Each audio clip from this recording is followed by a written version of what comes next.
At the present time, we are most analytical.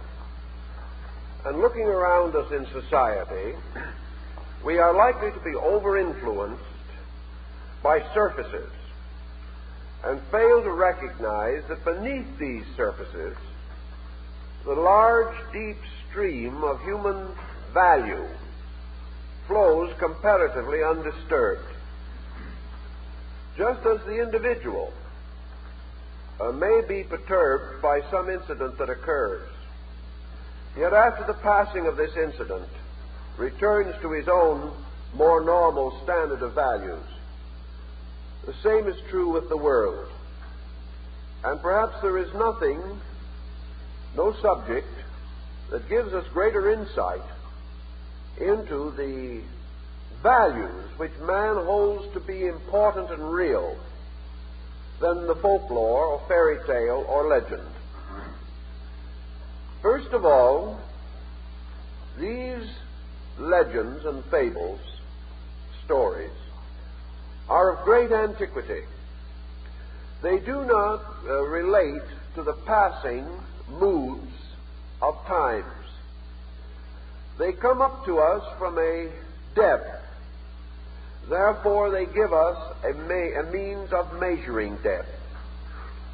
And this is of constant value and of continuous inspiration to us, because depth is always richer than we are inclined to suspect. As we go through the fairy tale and legend value in literature, we not only find the universality of certain essential plots, so that we can trace the plots of the Brothers Grimm or Hans Christian Andersen back through nearly all of the cultural life of our race. We find that the primitive Egyptian, the ancient Chinese, the old Hindu, all of these peoples enriched their culture with mythological accounts, legends, and folklore. Not only do we therefore find this stream pouring out of antiquity, but we also observe man's instinctive and inevitable reaction to these stories. Actually, man will not preserve, sustain, or remember long that which he cannot associate with his own psychic life. If, therefore, he comes upon some account that is invalid as far as he is concerned, he will neither perpetuate it nor regard it with favor. From these basic points, it appears then that the continual affection that we bestow upon ancient legendary and the continuation that we have made of the essential formulas in modern literature, particularly fiction, these indicate our natural tendency. For example, in modern motion pictures, we know that all things being considered equal, the audience will require a happy ending. It will require some conclusion that is acceptable. And where we have a strong departure from this, we have a dramatic experiment which depends for its survival upon certain other values, which we will also mention. But all in all, the simple human formula is still the most successful in theater, in literature, and in motion picture and television. This again brings up the question, how did we gradually move from the familiar happy ending of past ages to the rather dismal realism which we like to feel represents the thinking of today? Perhaps the answer lies in a gradual motion in the last 50 to 100 years away from an essential pattern in the human psychic organism. For thousands of years, man has been subconsciously dependent upon religious inspiration. In emergency, the tremendous structure of the world's religious tradition comes to the assistance of the harassed or disturbed person. And during those long centuries in which our legendary and folklore developed, it developed in an atmosphere of essential devotion. The individual was primarily dependent upon spiritual value for his personal orientation. Spiritual value essentially stated the victory of good over evil, the victory of faith over fear, and that the virtues practiced in daily living must inevitably, in the end, have their due reward, whether in this world or in a better world beyond.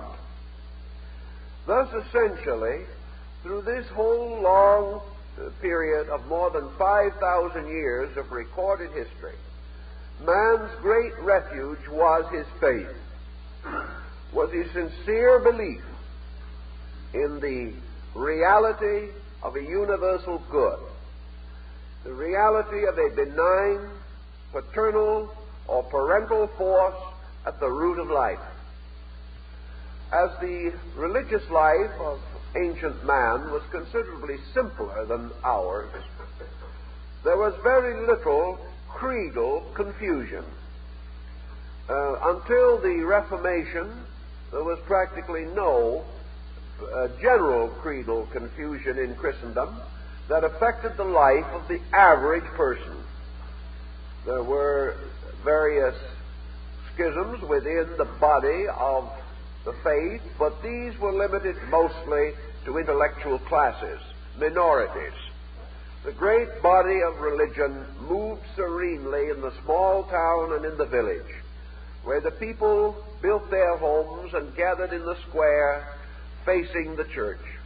And here their lives were centered, polarized, around a strong concept of a benign world. Also, the average person at that time was not widely traveled, nor did he come in contact with intellectual stress. He lived simply, thought simply, and carried the daily burden of life. Therefore, your fairy tale, your story, your legend of this nature nearly always builds around simple things, average persons, everyday situations, dramatizing to a degree that which was familiar to all, and which each person could intimately associate with his own personal daily experience. There gradually arose against what we might term the romance literature of the medieval world the rise of what we like to think of today as the humanistic literature. Perhaps the most powerful instrument, as from a literary standpoint, to point up man's disillusionment was the Spanish story by Cervantes of Don Quixote de la Mancha. Here we have this old knight living, dreaming, existing in a world of fable, discovering through a series of experiences that his dream world had no existence, that he was really a madman trying to restore a kind of life that had long departed from among us. After the story of Don Quixote, the increasing pressure of material things began to influence man's subconscious life. He began to develop the plot without the happy ending. And to the degree that religion in him was weakened by the pressure of externals, and he was subjected more and more to the pressures of material disillusionments, losing his simple, abiding, internal availability of faith, As this process gradually developed in society, we observed the definite change in the so-called romance story.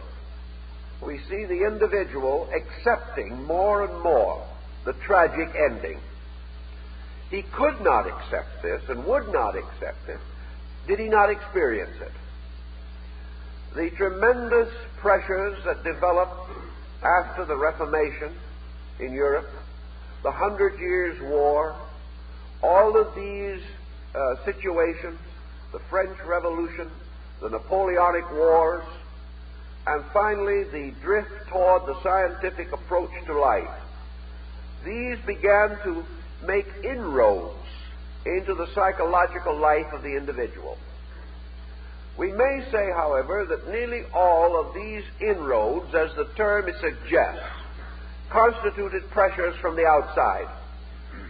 The individual, by nature an optimist, by nature addicted to idealism, began to experience more and more the physical frustration of his own ideals. He began to see or realize that he was living in a society which, as it involved greater complexity, began to lose its essential landmarks. Man was no longer able to observe around him the happy ending. He was no longer able to dominate the confusion of his environment. And this, of course, represents our state today, in which the individual becomes more and more of the conviction of his own helplessness, his inability to steer the ship of his own destiny, his increasing recognition, or at least assumption, that he is the victim of the world in which he lives. Thus, a new kind of realism imposes itself upon idealism. Idealism is pushed backward. Man still knows that it is essentially right. Man is still inwardly convinced that the way of good is the good way. Yet he is unable to demonstrate this through experiences in daily conduct. His neighbors are no longer friendly. He can no longer trust his associates. He wants to trust them, but he finds increasing difficulty. And most desperate of all, of course, he finds that he can no longer trust himself. He is no longer able to feel, as he retires for the night with simple prayer, that he has lived a good day, that he has done the things that he should do, that he has made some valid contribution to the happiness or security or well-being of those around him. These consolations, these natural rewards, are less and less obvious to him. Under such conditions, it is inevitable that conflict should arise in his own nature. And under the pressure of this conflict, that he should gradually take the attitude that the fairy story, the legend, and the good fable belong to children who have not as yet experienced the pressure of so-called maturity. Yet at the same time, whenever we dramatize or make a motion picture of some old fairy story, the adult audience is larger than the child audience. We all want to believe it. We all want to see good victorious. We want to see evil discomfited. We want to continue to live by the ancient code of our religion, namely, that in the end, before the power of good, all knees shall bow, and that sometime we shall have a golden age of peace and happiness upon the earth. These are our natural dreams, and these are still the dreams that most normally flow from our own preconscious state, or rise up from the unconscious background or underground of our living. Against this, we are building a strong intellectual pressure. This intellectual pressure of disillusionment essentially belongs to our mental life. It is our mental life that is no longer able to sustain our emotional life. And the average person today is under a heavy conflict between his mind and his instincts, between his thoughts and his impulses, between his reason and his intuition. This inconsistency gradually develops more and more intellectual validity. We are able to see every day proof of the tyranny of circumstances over persons. Yet we are rather reluctant to accept this proof. We question it. We want to doubt it. We want to try, if possible, to continue to hold the child dream, or preserve what the Chinese philosopher Mencius called the child heart. The child heart we have discovered in our daily living to be a tremendous source of strength, whereas this intellectual doubt that rises within us is not a source of strength. It is a source of division. It is a source of weakness. It takes from us the power of personal incentive. It makes us weary, fatigues us, and by disillusionment deprives us of our vitality. We therefore observe that idealism is vital, dynamic, whereas what we term realism is not vital, and it is static. It weakens and does not strengthen. It impoverishes and does not enrich. So we are struggling in ourselves against what appears to be the fact of materialism and the illusion of ideality. Yet man, because actually his various springboards, his motivations do come essentially from inside, refuses to completely give up or completely deny that which inwardly he knows to be necessary and good. Perhaps this is the reason why all great cycles of materialism, as recorded in history, have ended in the restoration of idealism. There is something stronger than the reasoning faculties, and this something is man's intuitive perception of good, his unwillingness to reject a beautiful reality as he knows it inwardly to be, for a less beautiful and less inspiring factuality as he sees around him in life. Thus we see the gradual shift. Intellectually, man is prepared to cope with tragedy. Internally, emotionally, he prefers to function on the level of romantic story. As a result, however, of the rise of a powerful intellectualism, which now more or less dominates social motion, we have the so-called philosophy of disillusionment. This philosophy is intellectually sustainable. Yet even as we sustain it, it injures us. Even as we affirm it, we prove ourselves to be impoverished by it. Consequently, it cannot become the dominant reality for us. If, therefore, we look around us in art, in music, and in all the various cultures that we now maintain, and we observe this gradual drifting towards intellectual materialism, we see it with misgiving. We do not joyously go forth to meet it. And each generation, watching the future, becomes a little anxious, a little disturbed by this drift away from value, because upon our idealism is suspended, or from it is suspended, our entire ethical and cultural life. If our idealism should be actually undermined, should be positively disturbed, then nearly everything that is important to us, it will be adversely affected.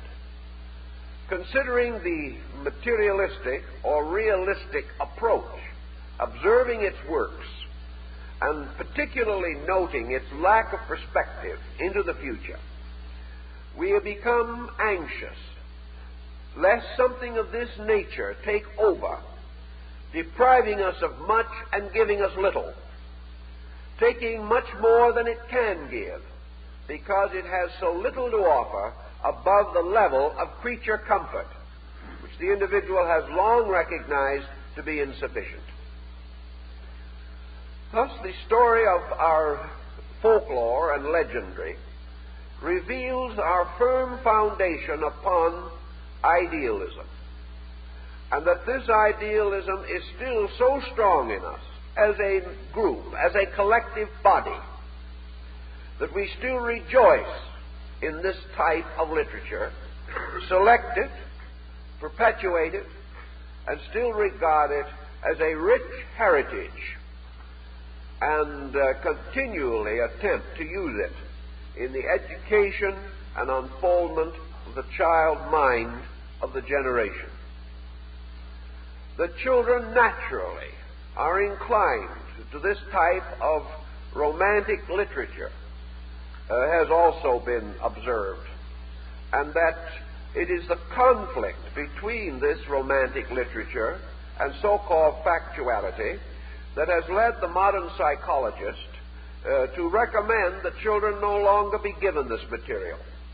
It is simply because the ideal brings them into such violent conflict with the factual. The psychologist, the educator, the minister, these individuals do not say that these stories are wrong. They do not say that the moral of the fairy tale is bad.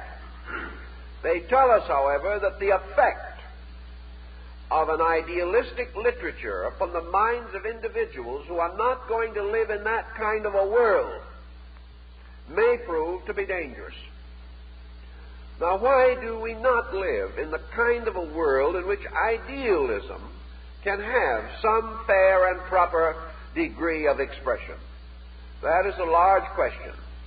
But man is concerned today more with adjusting with circumstances than he is altering the shape of circumstances. Rather than to attempt through a united effort to build something of a more positive nature, he is content to continue this program of compromise with negation. What perhaps neither the psychologist nor the educator realizes is the tremendous availability of idealism if it was cultivated, directed, made available to the average life of the person. If he had any opportunity, any chance, any means, the average person would shift his foundations onto an ideological basis. It is that he is afraid to do so, or has been educated out of the desirability of doing so. Out of the 2.5 billion human beings that now populate this earth, actually it is doubtful if 1% is devoutly materialistic. Many have had materialism forced upon them by systems. And I think a good example of that would be your so-called Iron Curtain countries.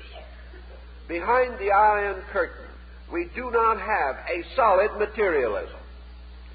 We have a materialistic indoctrination attempting to force itself upon masses of people. But left to their own devices, even today, 95% of those persons would return to an idealistic way of life. It is not their desire. It is a pressure which individually they have no means of withstanding. Now, on this side of the Iron Curtain, the situation is the same. Instead of having a strong political pressure working upon us, we have a strong psychological economic pressure working upon us.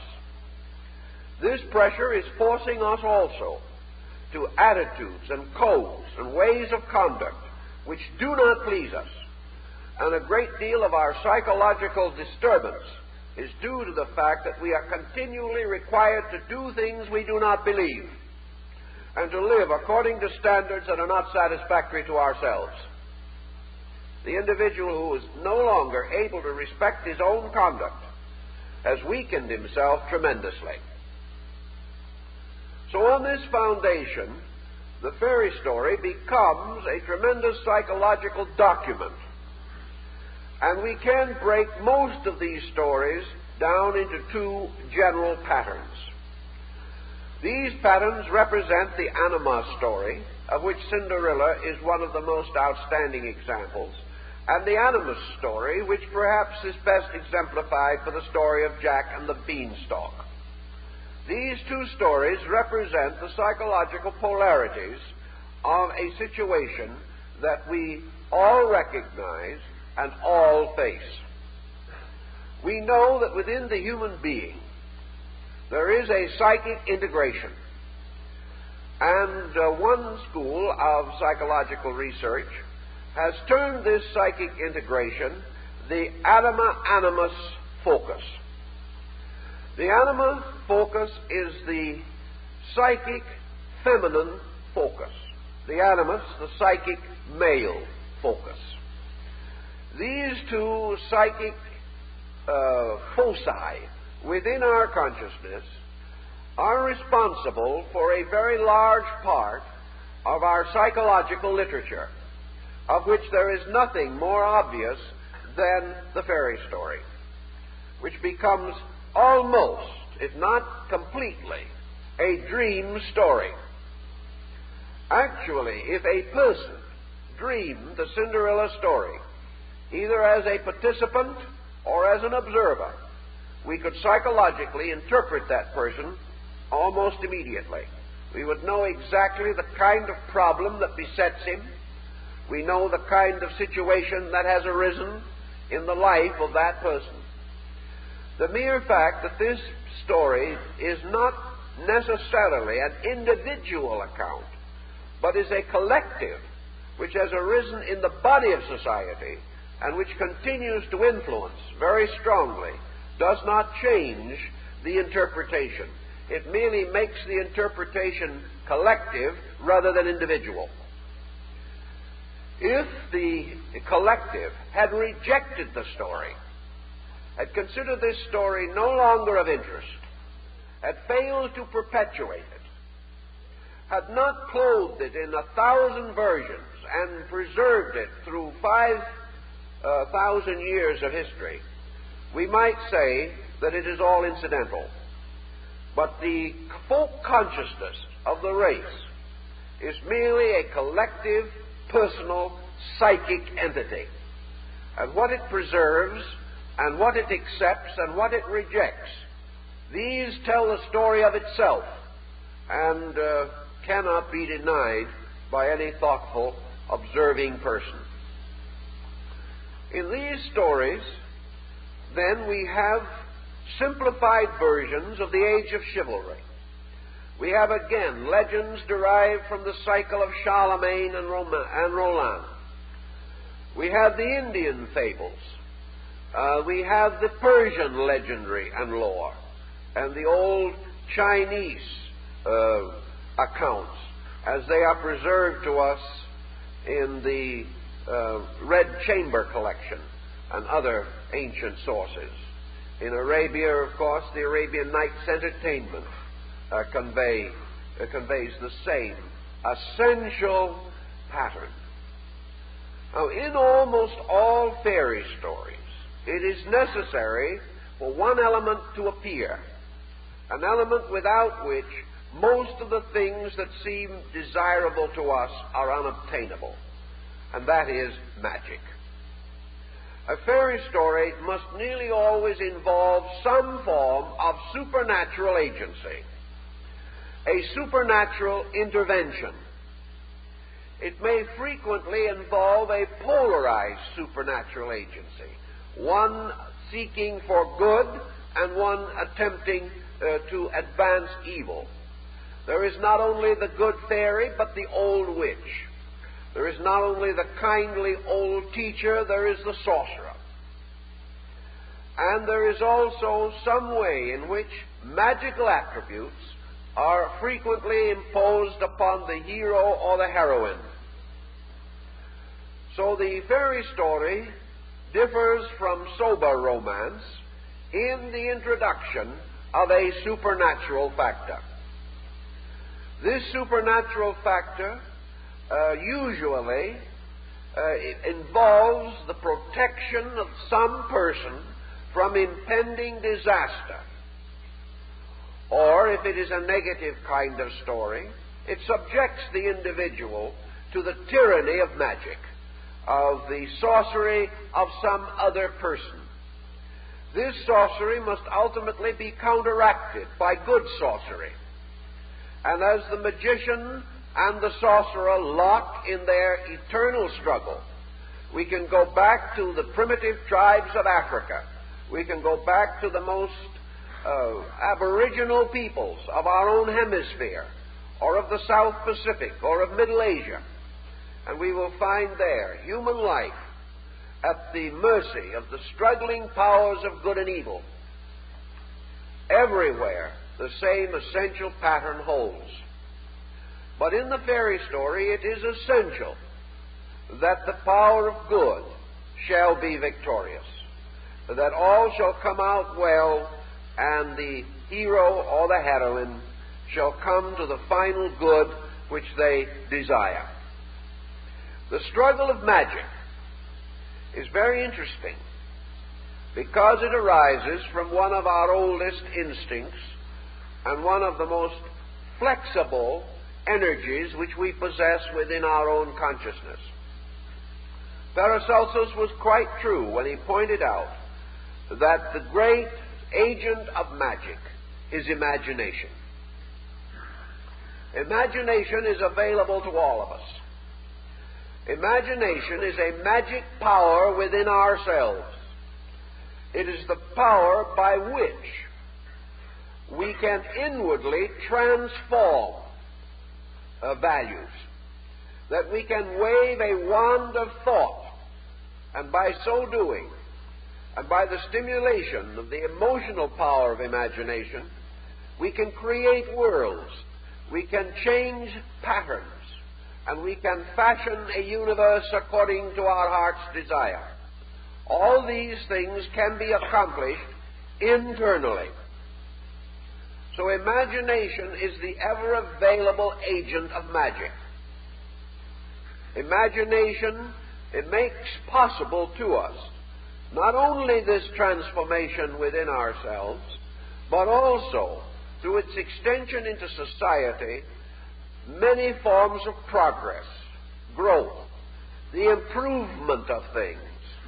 For actually, all growth, all improvement on the level of consciousness, or in the example of conscious beings, depends upon a certain internal imagery by which something desirable is first envisioned and then gradually brought to reality through art and science.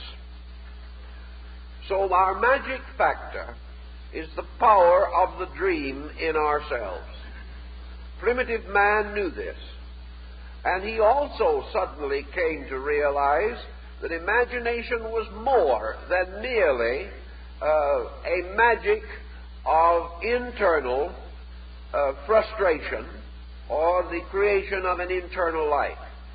Imagination had something to do with facts. There was something about imagination that could change mice into horses and pumpkins into royal coaches. And that was the problem that primitive man sought to understand. And perhaps he did better with it than we have. He discovered that there is within man also a polarized magician. There is the good magician, who takes upon himself the attributes of the counselor. He is the Merlin. Merlin the magician was a grave and wise old man whose magical powers arose from his virtue, from his traditional age, from his long experience. And this good magician, Merlin, was bound to the court of the kings of Britain and became the protector of young Arthur, who was, of course, the hero self.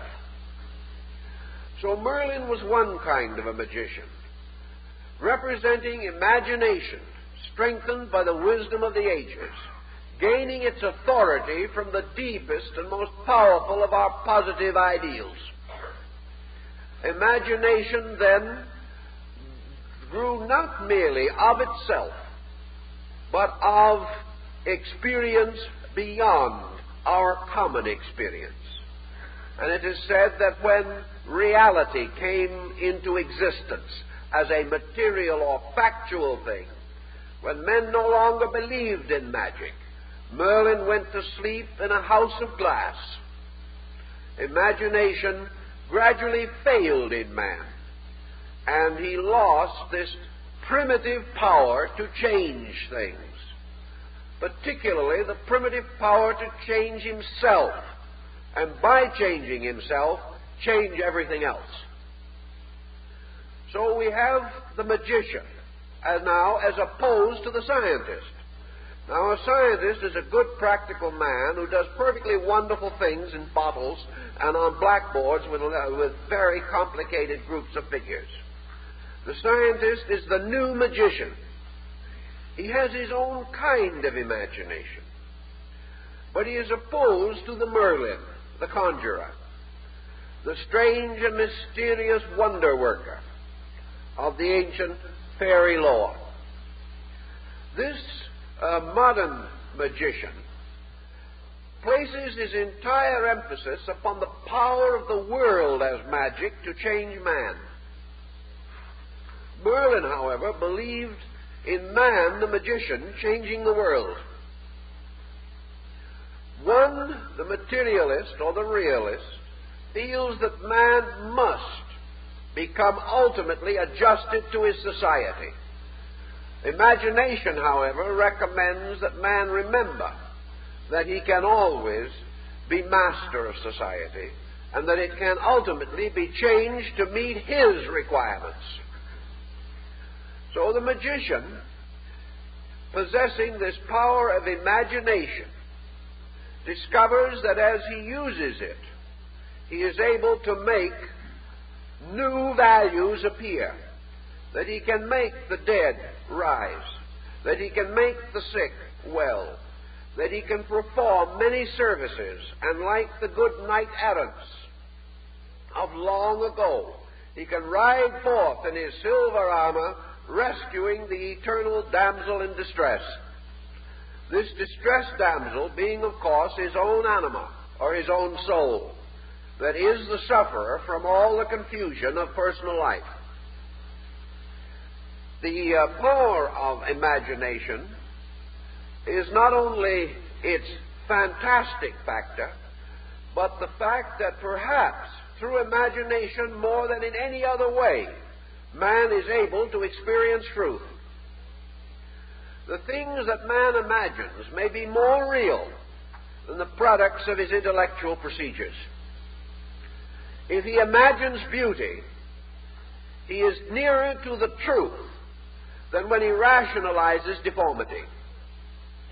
When he recognizes the power of good or the power of self over circumstance, he is nearer to the truth than when he recognizes evil and the power of circumstances over him. Yet imagination can become morbid, and under the morbid imagining, all good things can be destroyed. And the evil magician, recognized under such fabulous forms as Klingsor in the legend of Parsifal, thereby becomes the perverter, the misuser of the creative power of imagery. Negative imagination can take a world and make it all bad. Negative imagination can fill us with doubts and surround us with suspicions. Negative imagination can make everything seem to be terrible. And negative imagination can cause us to be continually the victim of evil or of conditions which perhaps have no existence apart from imagination.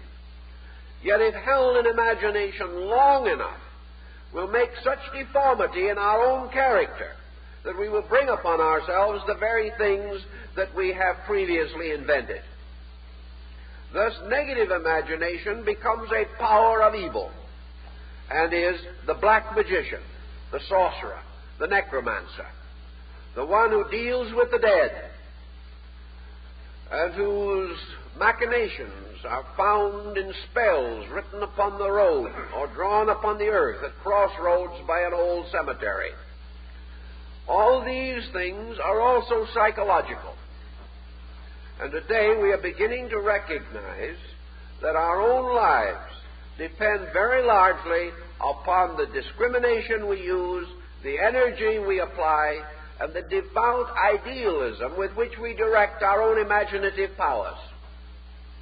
The old Hindu classic has a term which covers the thinking rather well, namely that nothing is either good nor bad, but thinking makes it so. Therefore, thinking perhaps becomes our magician, our black magician, whereas dreaming and hoping becomes our white magician, the power which is continually striving after good, striving after the realization of that which is beautiful and true. Now, it seems to us, of course, that it would be quite impossible for us to wave a wand and cause a mango tree to grow, or cause a boy to climb up a rope and disappear in the air. Yet whether we know it or not, our own magic is far more powerful and far more immediate and far more frequently applied than in the case of these so-called illusions of conjuring. Actually, our own imagination can take a perfectly good life and wreck it. Our own imagination can take a useful situation and destroy it. Our own imagination can not only destroy our peace of mind, but destroy our sanity. It can take us and twist us into such incongruous and incredible situations that it is relatively impossible for us to extricate ourselves. And yet beneath all of this tangled confusion and disorder, there may be a comparative absence of facts. We all live in a magic world. And the power of this magic depends very largely upon what pressure we are responding to. Whether we are accepting the ancient traditional pattern of the beautiful legend, or whether we have become so indoctrinated with realistic literature that we are predisposed to believe that the unhappy ending is inevitably necessary.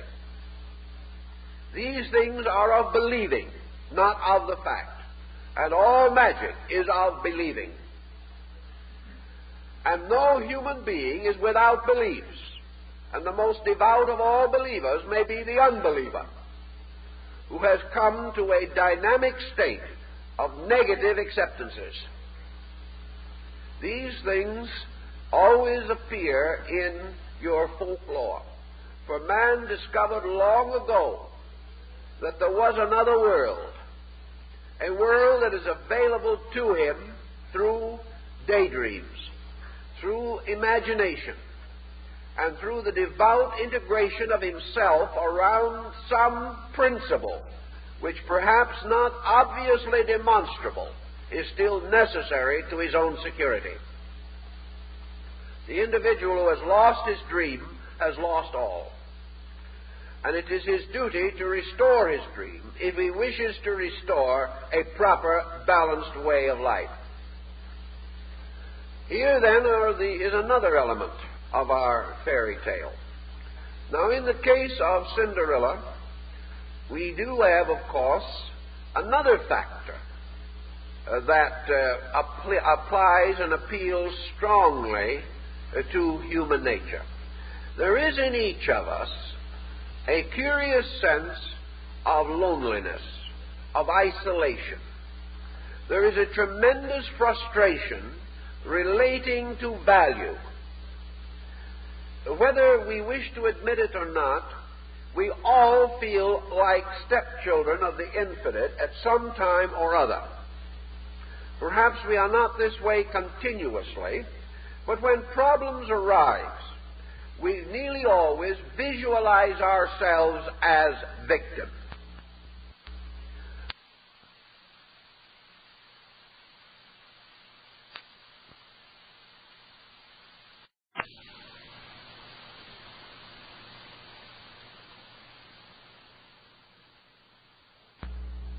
Therefore, in our fairy tale, we nearly always visualize our own psychic integration as being under the heavy pressure of a negative or evil force. The individual is quite convinced of many things in this life, and among these things is the belief that he is in some way at a disadvantage, that the work he is doing is not the work that he is suited for, that the estimation of other people about him is not correct. He is misunderstood, he is undervalued, he is overworked, and he is just plain victim. Now, this goes for nearly everyone in some level of thinking. Even those who try to hold a strong psychic idealistic imagery believe that they are in some way victims of injustice. Man is the eternal victim. He is always in a position of disadvantage. This goes back to the primitive fact that man is unable to estimate the true relation of the world in which he lives, unable to dominate the vast and violent mental forces around him, always regards himself with a profound streak of inferiority. Even a superiority complex is merely a desperate defense against personal insecurity. So the individual cannot but feel within himself that providence, fate, accident, incident, circumstance, that these things are working against him to produce a common disaster, and that this disaster itself is a word which means evil star, disaster, and simply indicates that he was born at the wrong time and under unfavorable conditions. Out of all of this, we also, of course, realize the human being's inevitable determination not to admit responsibility for these things.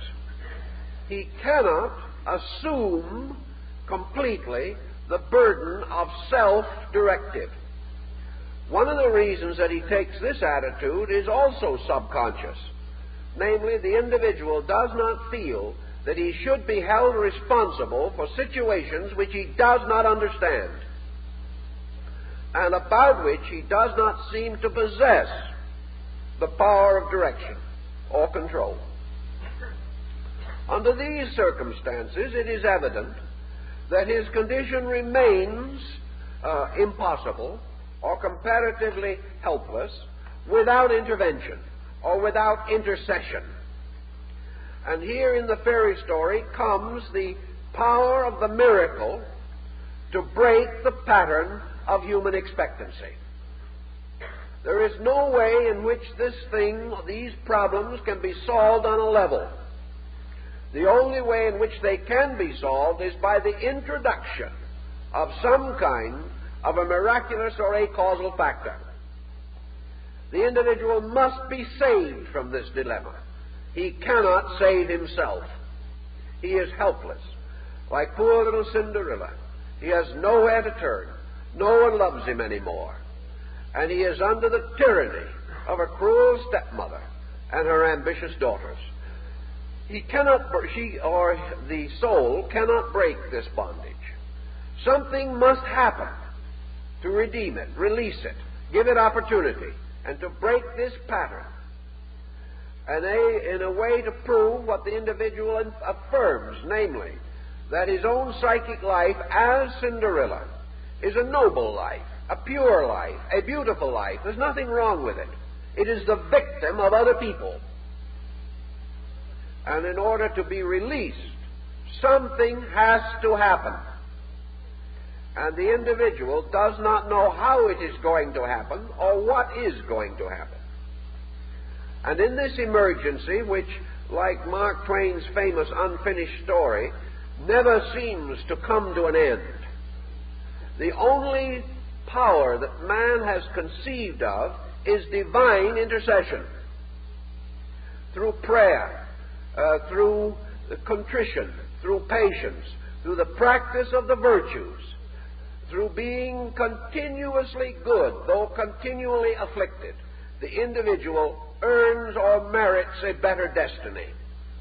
And this destiny must come, or else the entire system of idealism involved in the fairy story is a snare and an illusion.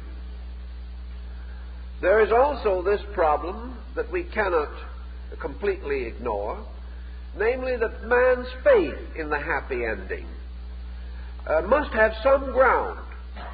If man's belief that things would come out well was never fulfilled, or fulfilled so rarely and so scarcely that it made no pattern in society, your good-ending fairy story could not survive. So we come to another dimension that is frequently overlooked, and that is that the individual who can actually and fairly and honestly affirm that he has lived like the hero or heroine of the fairy story, been good to those that despitefully used him, forgiven his enemies, been patient under adversity, and most of all remained indomitable in hope, certain in faith, and persistent in charity, to that individual some good ending must come. Well, these procedures may be universal, but the good ending is always individual. And the majority of persons who have lived by these codes have found a good ending, and that is why the story lives. Now, this good ending is private, personal. It may never find a place in history. It does not involve great changes in society. But it does mean that this individual has lived a constructive life and died with a good hope. And this preserves or keeps the pattern of the fairy story intact. Exceptions, therefore, when examined, nearly always indicate that the leading character was not as much of a hero or a heroine as the situation required. So the happy ending lives because persons have seen it, have known it, not as vast social motions, but as private conduct leading to the simple and natural admiration of neighbors and associates, strengthening family ties, and gradually bringing this person into a reasonable degree of security.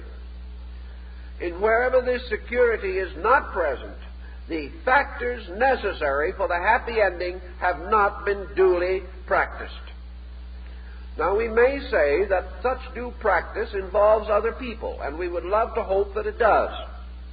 And in many cases it may.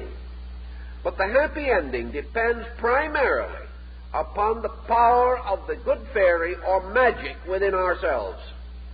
The happy ending is best assured and most directly contrived by the individual continuing to practice the power that is given to him by this fairy spirit within himself that has the power of transforming and transmuting adversity through constructive mental, emotional interpretation. And when we get all these factors together, we find that the person who has kept a happy spirit will have available to them this tremendous, needed, creative imagery. And if it has been lost, it can be regained. And by regaining it, we restore the desired state of affairs. In the anima image, we have, of course, the feminine polarization of man's psychic life. And somewhere in the background of things, we have to realize that the androgyne psychic nature must be reconciled, must be brought together and restored or reunited. One of the points that is made in fairy stories by moderns, who have sometimes even attempted to rewrite them, is that the story ends too soon. The story should not have ended when the princess found her handsome prince.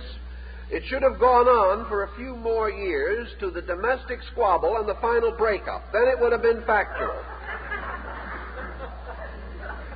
We don't like to assume that after this wonderful romantic episode, anything could follow different from our own too frequent experience. Yet in almost every instance, the fairy story ends at this point. Some say that is why it is a fairy story. But again, humanity was not without its recognition of values. Man knew long ago that the course of life does not run smoothly. And had it served any essential purpose in his psychic life, the story would have been continued. But from the level of his purpose, it did not mean anything that it should continue. Because the thing that was being emphasized was not the perpetuation of society. The thing that was being emphasized was the ultimate union of the anima animus, or the polarized soul power of man. And once that is united, there can be no divorce and no unhappy ending. Because all unhappy endings here are due to the disunity of these factors. Once they are brought together, conflict, which is the source of man's difficulty, is removed. If, however, they are allowed to remain polarized, they result in conflict and what we call the conflict of personalities around us and in our relations with others. This conflict is essentially motivated and sustained by the psychic conflict of divided parts within ourselves. As long as these parts are in a condition of conflict, of contrast, and to a certain degree of psychic competition, we will have the same situation in society. And it is the inability of the individual to get together with himself that ultimately makes it impossible for him to get together with anybody else. The psychic life is the problem. And the story need go no further, because there is nothing beyond the final union of the two polarities of the soul. That is, so far as folklore is concerned. For it is always this reunion of divided parts, this bringing into harmonious relation the elements that cause conflict.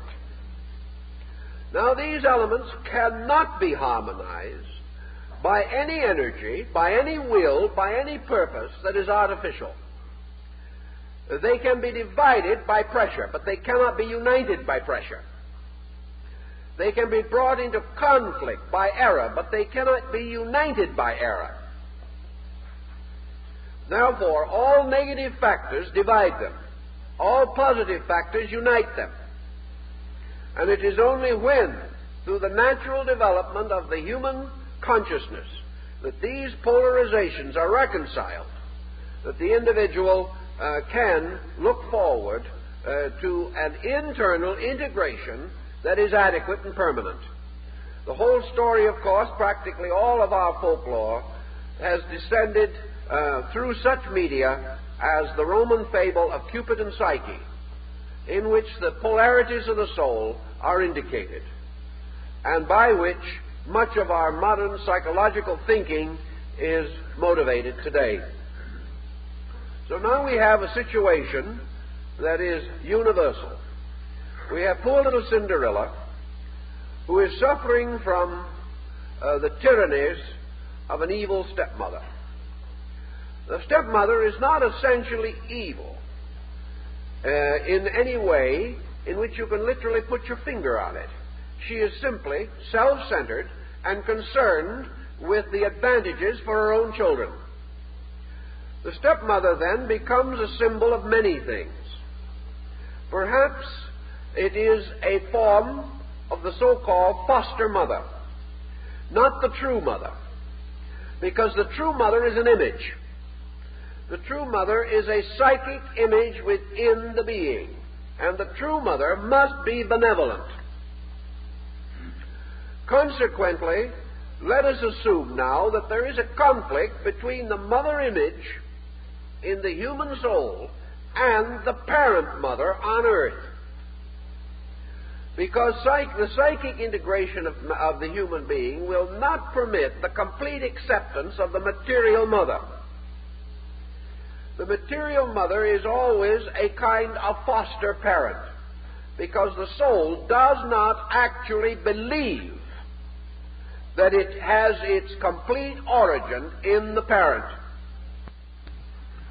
A very large number of children claim throughout life, and upon psychological conditioning later, reaffirm that they were locked from infancy, that they were never able to get through to parent, although they might have desperately wished to do so.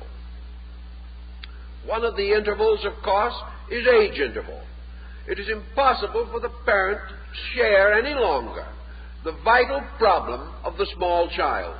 It must look down upon this problem, look back upon it, or reinterpret it in terms of more mature living of its own.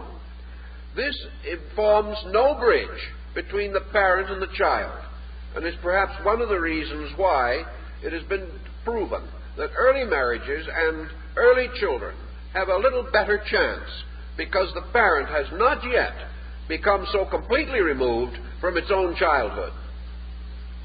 In any event, we have either the symbol of the stepmother, or we have the symbol of the child who is unable to get through to the world around it, to its environment, to any other thing but itself.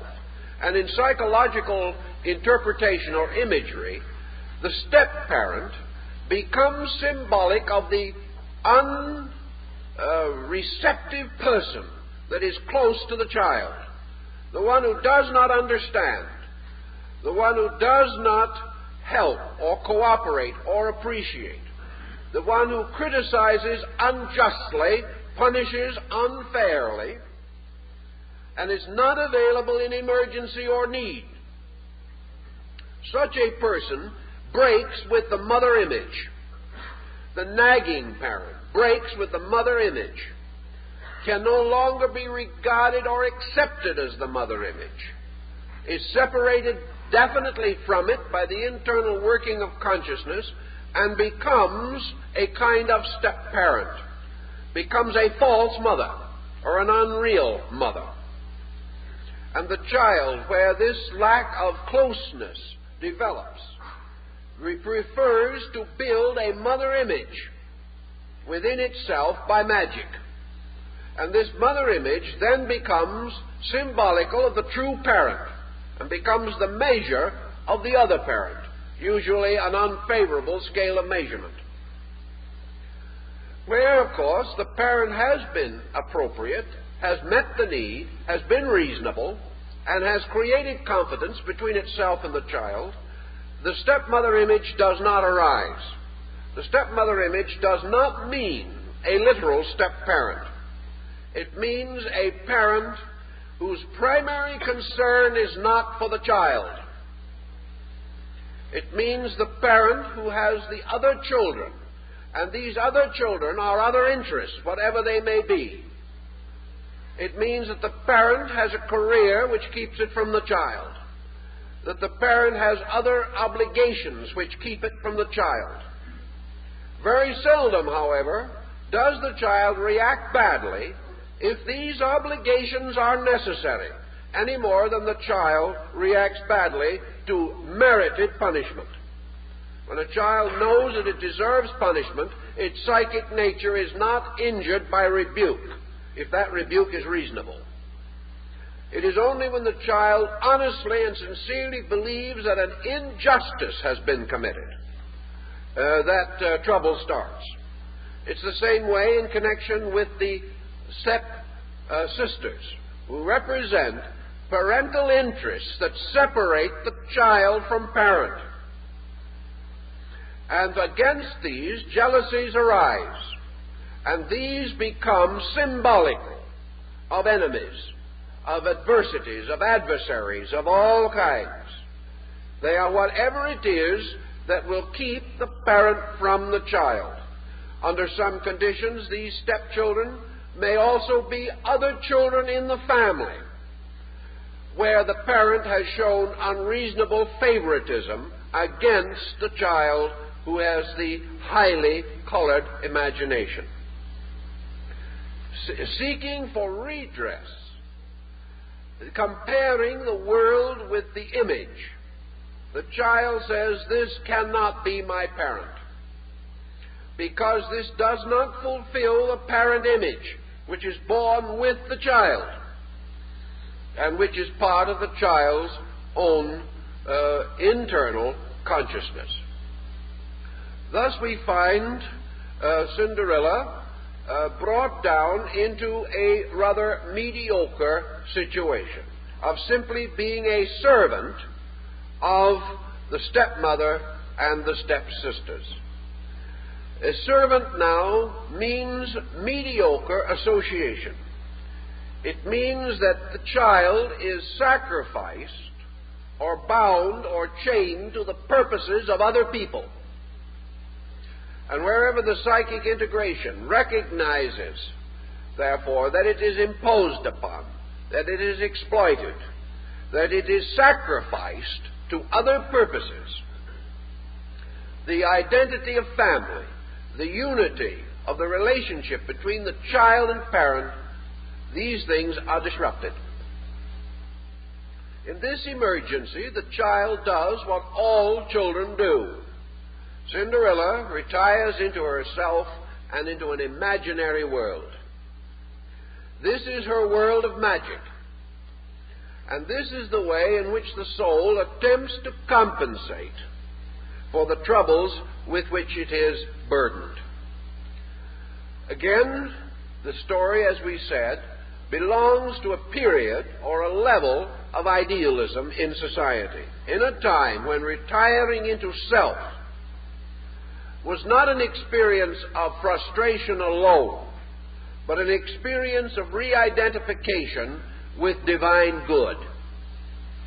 Primitive man, even, after he escaped from the first pressures of fear, began to sense in internalization a valuable procedure, a procedure which gave him internal contact with that which is superior to material things, the mystical union, the identification of the person with the source of its own spiritual strength and life.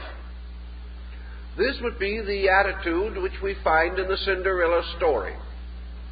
We find the psychic entity, in this case the anima, searching for new outlets and finding them through introspection, through the recreation of its own internal sense of values, the building of an inner life.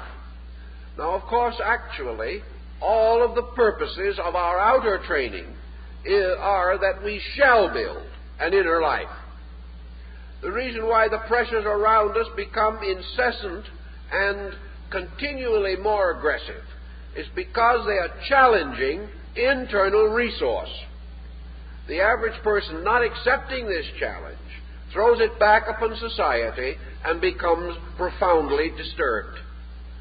Actually, our entire material existence has as its end and goal the recognition that it is not the end and goal, and that through man's inability to overwhelm the collective material state, he must come to the realization that his growth, his maturity, his peace of mind, these things lie within himself. So the psychic life, recognizing the frustration which can be worldliness in all of its forms and departments, the competition, ambition, greed, and selfishness of everything around it, personified by the step-parent and the daughters. This psychic life, as in the more historical account of St. Francis of Assisi, turns inward to begin the development of an internal world of beauty. This internal world of beauty must lead to the gradual unfoldment of the great romance of the soul. The romance which leads to the hermetic union, or the identification of the parts of the soul in total relationship. To achieve this end, magic has to be brought into the story, because this magic is the magic of internal visualization.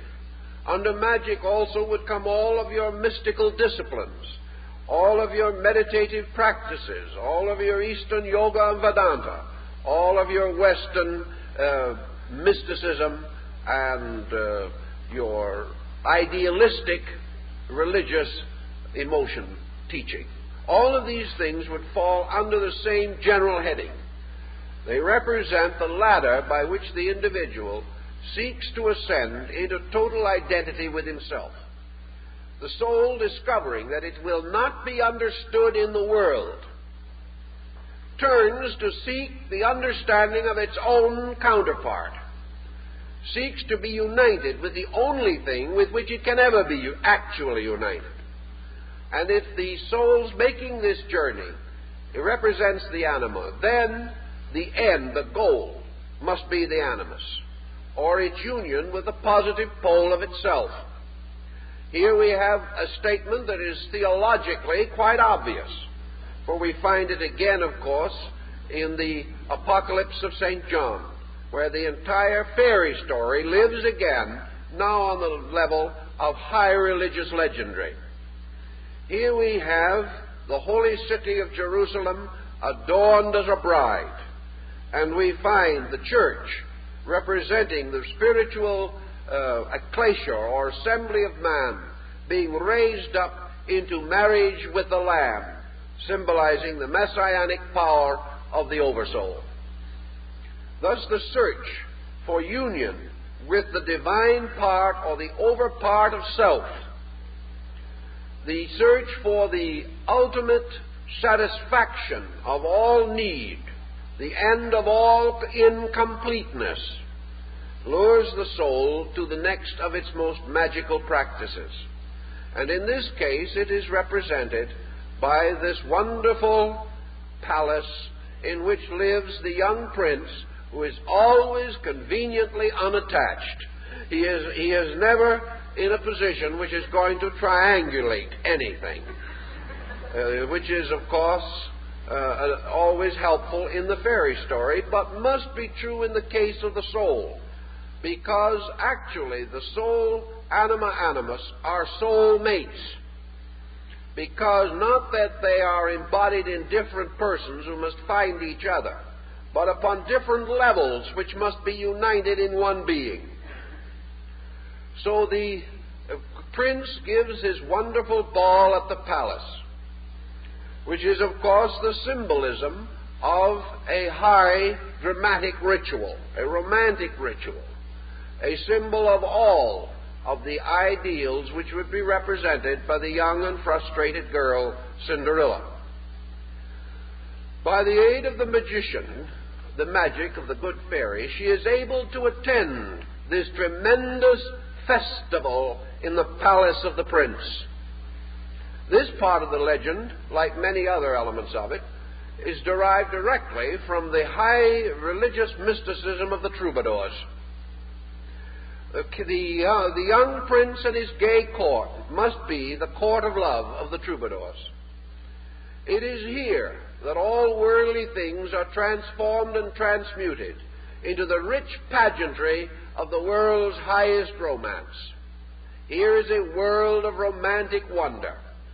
Here is a world of unspeakable glory and richness. Yet it is not a material situation at all, any more than was the troubadour's court of love, or the languishing love songs of the Muslim dervishes and druzes and various religious sects. These things represent an allegory.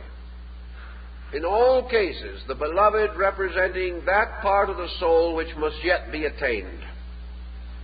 Now, the imagination of the individual may permit or make possible this temporary elevation of the consciousness to participation in the mystery of the soul drama. This is your ecstasy of religion.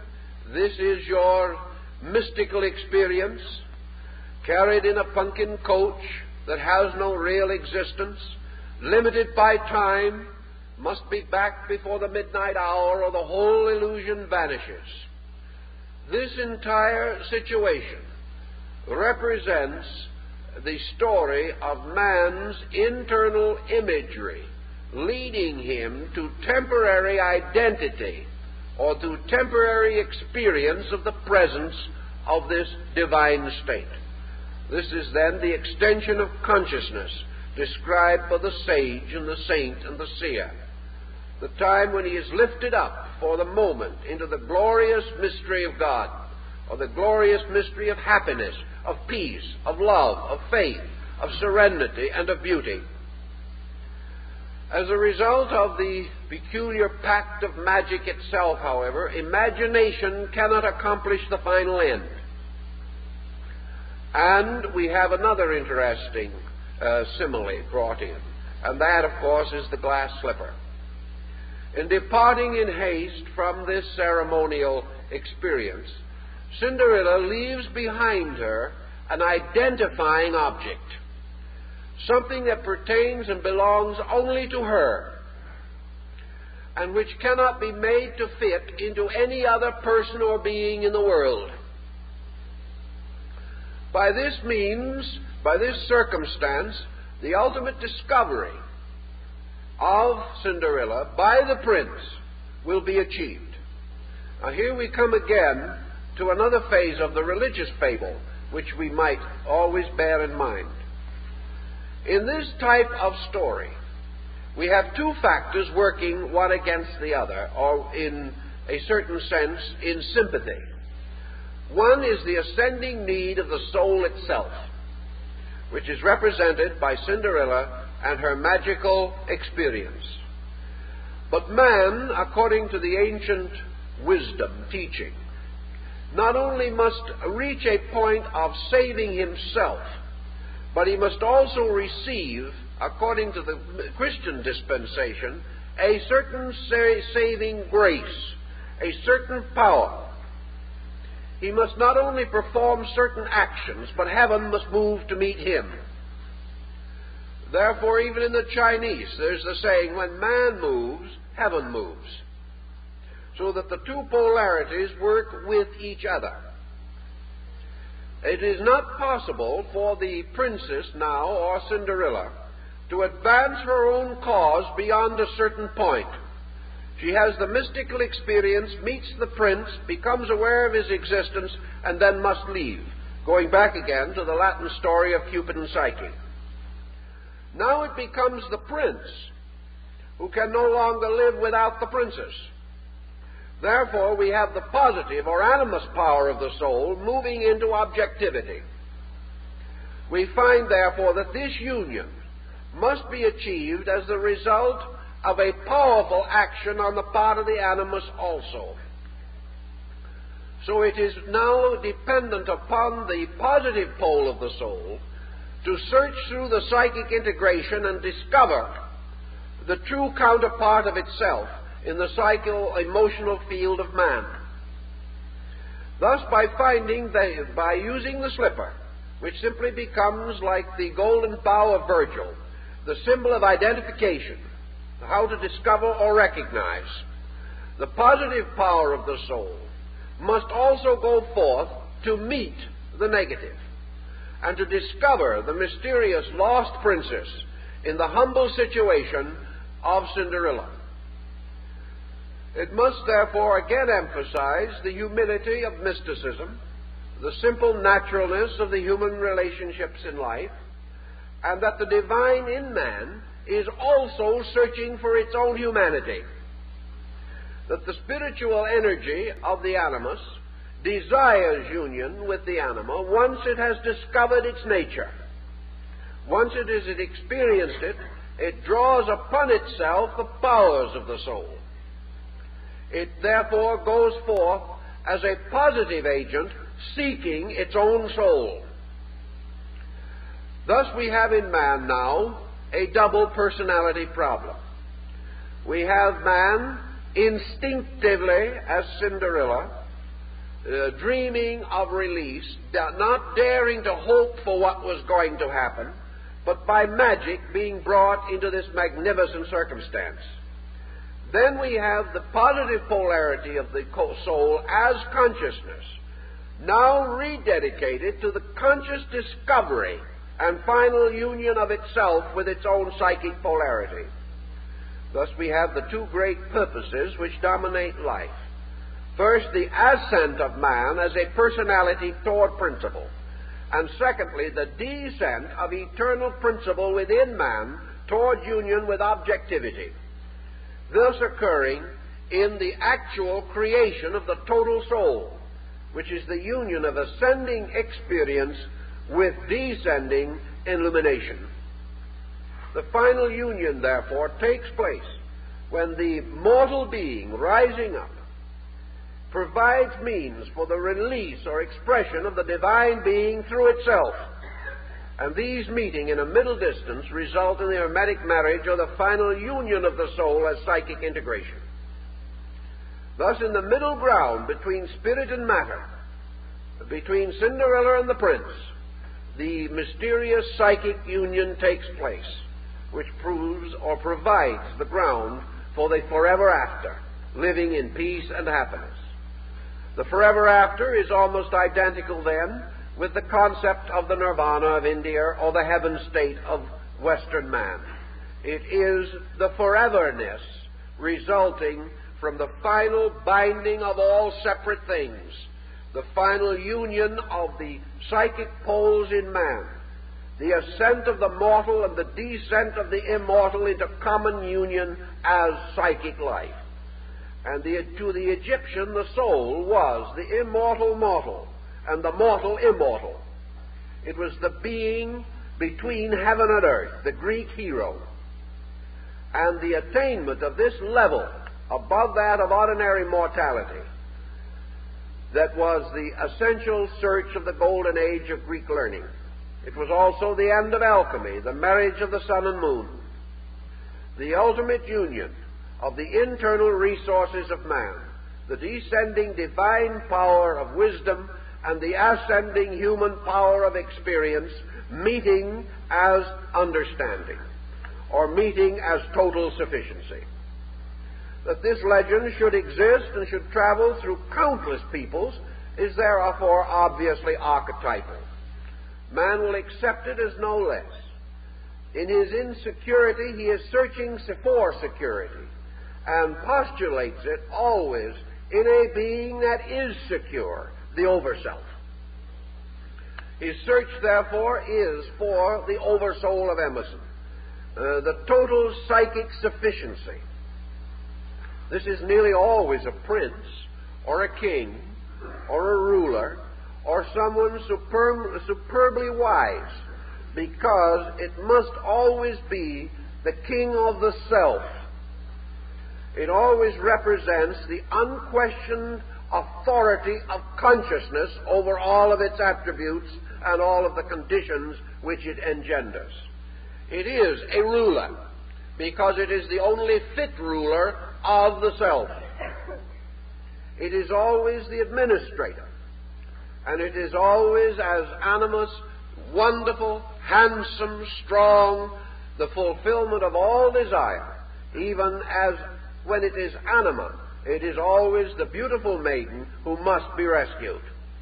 So our stories always relate either to the positive pole of consciousness rescuing the lesser, or the negative pole of consciousness through the virtue of its own patience, through its dedication, through its understanding, through the victory of faith over fear, gradually deserving the intercession of the spiritual power.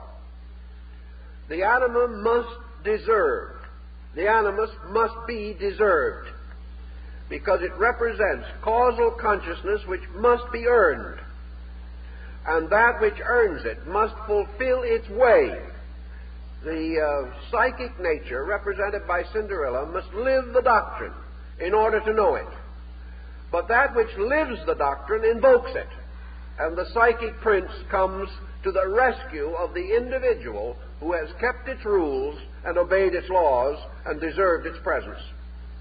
Thus the romance of the two parts of the soul becomes the only romance in which the human being as idealist can detect no flaw, can perceive no limitation, and cannot view with misgiving of any kind. It is that romance of which all material relations are symbolical. For it is through physical and human associations, rightly understood and rightly lived, that man becomes capable of these overtones of emotion and consciousness by which he can mature his own soul. Therefore, all physical relationships are symbolical of the divine relationships of the two parts of man's soul, with the attendant members of the caste, all of the other factors, the mind, the ambition, the intuition, all these personified become the persons in the great psychic drama within man. But this drama is always a love story, for it always represents ultimately man's love for God and good, and his ultimate resolution to attain union with the divine. Thus it becomes a great story in which man's fear of God, or his respect for God, gradually changes into his unqualified love of God, and his resolve and determination to be worthy to be loved by God. These form the instinctive patterns of primitive people, and they have come down to us in the fairy tale and the legend, and their utility and their practical insight is as great today as it was long, long ago. And time is up, so that's it.